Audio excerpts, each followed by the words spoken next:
কিছুদিন আগে আমরা ক্যাবিনেটের মধ্যে ডিসিশন নিয়ে, যেহেতু ওরা সমাজের জন্য কাজ করছে, তাদেরকে কেন আমরা 2000 টাকা করে দেব।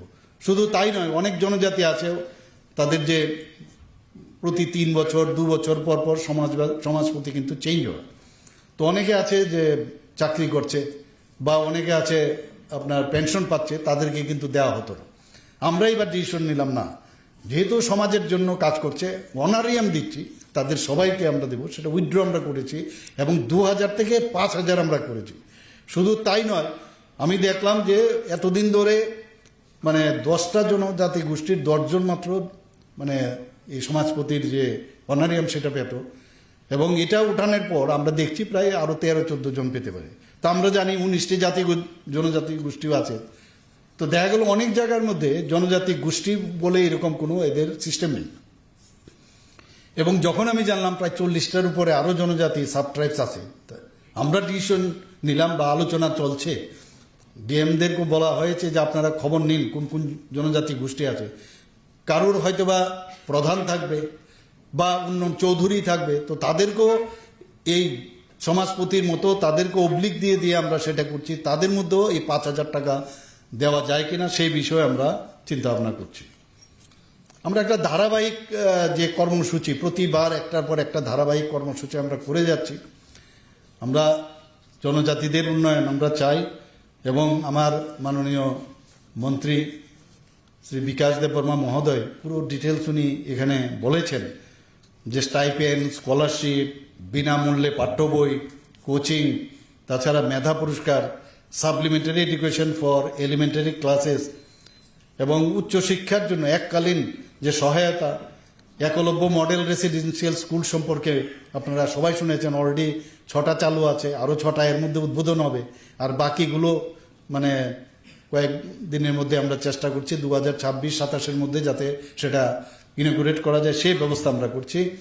এডুকেশন একটা প্রায়োরিটি আমাদের কাছে। জনজাতিদের যতক্ষণ ধরে এডুকেশন না হবে, একটা এডুকেটেড পার্সন, তার পক্ষে কিন্তু এই তাদেরকে বিভ্রান্তি করা যাবে না যদি সে এডুকেটেড হয়। তো আমরা চাইছি তাদের এডুকেশনটা পৌঁছানোর জন্য আমরা প্রথম থেকে দ্বাদশ শ্রেণী পর্যন্ত যারা ছাত্রছাত্রীরা আছেন তাদের যে স্টাইপেন্ড দেওয়া হয়, তার বৃত্তি দেওয়া হয়, 40 টাকা ছিল, সেই জায়গায় 40 টাকা থেকে আমরা 80 টাকা করেছি। আগামী দিনে আমাদের মাননীয় মন্ত্রী প্রায়শ বলছেন, আমরা চিন্তা করছি আরও কিছু বাড়ানো যায় না, প্রতিদিন 80 রুপিস করে আমরা দিচ্ছি। 460টি এসটি হোস্টেলে এখন পর্যন্ত প্রায় 34,018 জন শিক্ষার্থী এতে লাভবান হয়েছে। প্রি মেট্রিক স্কলারশিপ আমরা মাথা পিছু 400 টাকা থেকে বাড়ানো হয়েছে। ট্রাইবাল ওয়েলফেয়ার ডিপার্টমেন্ট সেখানে 400 টাকা থেকে 1000 করা হয়েছে। আউটসোর্সিংয়ের সেটাও ক্যাবিনেটে এসেছিল। আউটসোর্সিংয়ের মাধ্যমে 170 জন যে আমাদের বিভিন্ন জায়গায় যে হোস্টেলগুলো আছে, ওয়ার্ডেন নেই, তো তাদের জন্য আমরা অনুমোদন দিয়েছি।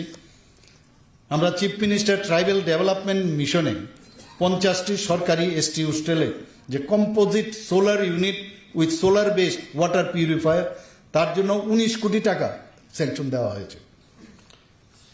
চিফ মিনিস্টার রাবার মিশনে আমরা অনেক সেখানে কাজ করছি।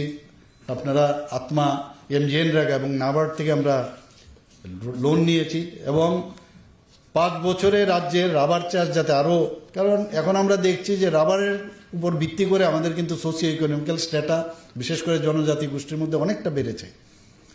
তো সেখানে প্রায় 69,000 হেক্টর আমরা নতুনভাবে সেখানে আমরা বাড়াচ্ছি সেখানে। এবং এখানে ভিডিওতে দেখানো হয়েছে যে বিভিন্ন জায়গার মধ্যে যাতে আরও জায়েন্ট ওয়েতে সেখানে স্মোক হাউস, প্রায় 50টা স্মোক হাউস সেখানে তৈরি করা হবে, এবং 25টি আর যাতে রাবার প্রক্রিয়াকরণ স্মোক হাউস সহ সেখানে স্থাপন করা হবে।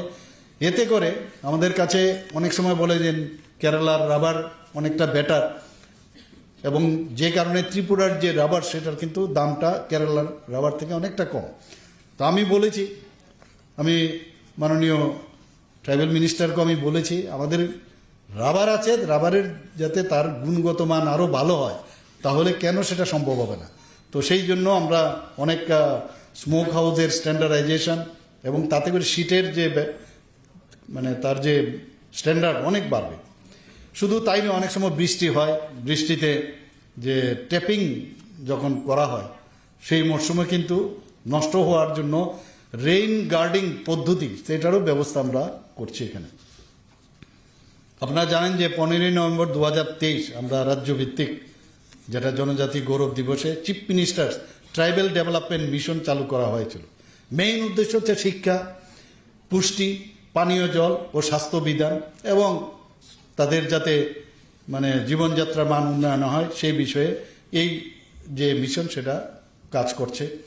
মুখ্যমন্ত্রী জনজাতি বিকাশ যোজনায় যারা প্রাণী পালন করেন, পশুপালন করেন, তাদের জন্য প্রতিটি জনজাতি পরিবারকে 25,000 টাকা করে আর্থিক সহায়তা দেওয়া হচ্ছে। বহু জায়গার থেকে আমার কাছে আসে, আমার কাছে বলে যে আমরা তো পাচ্ছি না।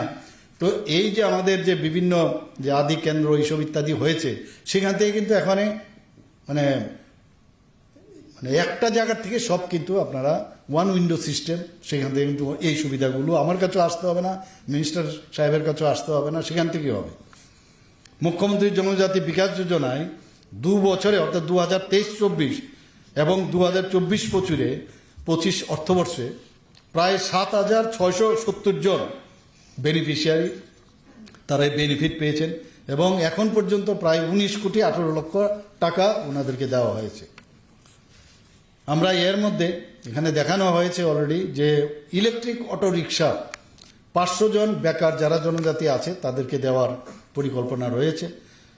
এবং আমরা আপনারা সবাই জানেন যে বিশ্ব ব্যাংকের থেকে, ওয়ার্ল্ড ব্যাংক থেকে আমরাও চেষ্টা করছি, বিশ্ব ব্যাংক থেকে আরম্ভ করে ইভেন এখানে প্রায় 140 কোটি টাকা আমরা বিশ্ব ব্যাংক থেকে আমরা নিয়েছি অনলি ফর ডেভেলপমেন্ট এবং সোশিও ইকোনমিক্যাল স্ট্যাটাস এবং ওই জায়গার শিক্ষা, মানে তারপর ওখানকার যে কমিউনিকেশন সব ইনফ্রাস্ট্রাকচার ডেভেলপমেন্টের জন্য আমরা একটা দীর্ঘমেয়াদী প্রকল্প আমরা হাতে নিয়েছি। 12টি অ্যাসপিরেশনাল ব্লক এতে কাভার হবে, 23টি জনজাতি অধ্যুষিত ব্লকে শিক্ষা, যোগাযোগ, জীবনযাত্রার মান সেগুলো হবে। জুম চাষ প্রকল্প খুব ইম্পর্টেন্ট ট্রাইবেল যারা আছেন তাদের জন্য, এবং সেখানেও মানে তাদেরকে সাহায্য করা হচ্ছে বীজ ক্রয়, শ্রমিকদের মজুরি, ঐতিহ্যগত জুম চাষের যে সহায়তা, আর্থিক সহায়তা, এদের ক্ষেত্রে প্রতিটি পরিবারকে 2,040 টাকা করে দেওয়ার ব্যবস্থা আছে। জুম চাষে এই যে প্রকল্প আমরা করেছি তাতে দেখা গেছে যারা জুমিয়া পরিবার আছেন প্রায় 4,189টি জুমিয়া পরিবারকে এখন পর্যন্ত প্রায় 85 লক্ষ টাকার উপর দেওয়া হয়েছে। আমরা শুধু এতেই আমরা সীমাবদ্ধ মধ্যে রইনি, আমরা চাই যে খেলাধুলাতেও কালকেও আমি একটা জায়গায় আমি গিয়েছিলাম বক্সনগরে বা অন্যান্য যেখানেই যায় আমাদের জনজাতি মানে ছেলে মেয়েরা এখন কিন্তু খেলাধুলাতেও খুব ভালো উন্নতি করছে। তো সেই জায়গায় দাঁড়িয়ে আমরা ইনফ্রাস্ট্রাকচারও ডেভেলপমেন্ট করার চেষ্টা করছি। এখন পর্যন্ত যে অ্যাস্ট্রো টার্ফ ফুটবল গ্রাউন্ড আমরা জনজাতি এলাকায় নির্মাণ করেছি, আরেকটি নির্মাণ এর মধ্যে হচ্ছে। আপনারা সবাই জানেন যে এবারের বাজেটে আমরা জনজাতিদের নিজস্ব কিন্তু অনেক বাদ্যযন্ত্র আছে। থাঙ্গা ডার্লংয়ের আপনারা নিশ্চয়ই শুনেছেন যে উনারই বাদ্যযন্ত্রের জন্য ওনাকে পদ্মশ্রী দেওয়া হয়েছিল।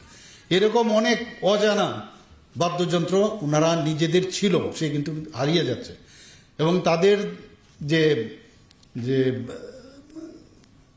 এই ধরনের যে যন্ত্রপাতি আছে তাদের সেগুলো যাতে হারিয়ে না যায় তার জন্য আমরা এবার 3 কোটি টাকা আমাদের এবারের বাজেটে আমরা রেখেছি।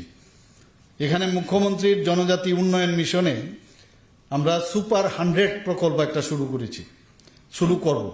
তাতে করে এখানে বলা হয়েছে জেই, নিট, ইউপিএসসি, তাছাড়া টিপিএসসি, এই ধরনের টিএফএস, টিসিএস, এইগুলো কিন্তু তাদের আমার মনে হয় আগামী দিনে আরও বেশি করে তারা সাফল্য পাবে, এবং তার জন্য আমরা 3 কোটি টাকা আমরা এর জন্য রেখেছি। হোস্টেল নিয়ে অনেকে অনেক কথা বলে, আমি এর আগেও আমি বলেছি এর মধ্যে 100 শয্যা বিশিষ্ট আমরা 3টি হোস্টেল, এসটি হোস্টেল আমরা স্থাপন আমরা করব এবারে বাজেটে রাখা হয়েছে, এবং 50টি আমরা 60টি নতুন 50 শয্যা বিশিষ্ট 60টি নতুন হোস্টেল আমরা করব। আমরা 36টি এসটি হোস্টেল এবং তাদেরকে যাতে পরিশ্রিত পানীয় জল, ভেরি ইম্পর্টেন্ট, সেখানে যাতে দেওয়া যায় তার জন্য ওয়াটার ট্রিটমেন্ট ফেসিলিটি নির্মাণ করা হবে। আমি আজকের এখানে আমার এই যে আদি কর্মযোগী অভিযান অর্থাৎ দায়িত্বশীল কর্মসূচির সফলতা যারা আপনাদের মাধ্যমে হবে, সেই যে অভিযান যে শুরু হলো সেটা সাফল্য হোক সে আশা ব্যক্ত করে আমি আমার কথা বলা শেষ করছি। সবাইকে নমস্কার। জয় হিন্দ, ভারত মাতা কি জয়।